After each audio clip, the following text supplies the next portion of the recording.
Cette année, nouveauté, c'est surtout le changement de sponsor, puisque c'est devenu le Qatar Arc de Triomphe. Donc on est avec toute une organisation des Qataris, qui sont des émirs et des gens du Qatar, qui ont remis un dispositif de communication globale. C'est-à-dire qu'il a fallu refaire toutes les signalétiques, toute la décoration de Longchamp. Ça a été tout à fait une année de remise en question, parce que quand il y a un changement de sponsor, bien évidemment, on repasse à tout un mode d'accueil différent. On a ici l'entrée, par exemple, qui a été rajoutée pour faire un petit peu un décor style qatari, qui a été mis à l'entrée de la grille d'honneur de Longchamp. Et sur toute la signalétique, toute la com, tous les badges, toute l'organisation a été repensée en fonction de ce nouveau sponsor. Ça fera certainement un arc autour de 50-60 000 personnes.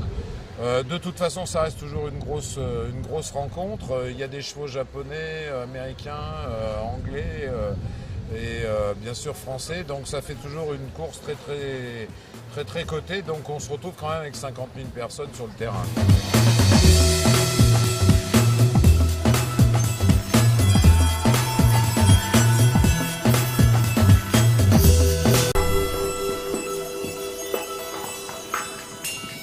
Quand Canal+ a repris les courses en main, il y a eu une volonté il y a 7-8 ans de mettre en place maintenant des gros accueils type Grand Prix, comme en Formule 1, comme dans les grands départs de voile par exemple.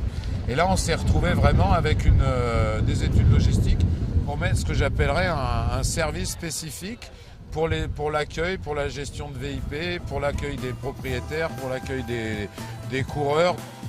Je viens de faire aussi avec Crossroad l'exposition des avions sur les Champs-Élysées. Il y a des Crossroad partout dans tout Paris qui travaillent avec moi, donc ça c'est plutôt un plaisir.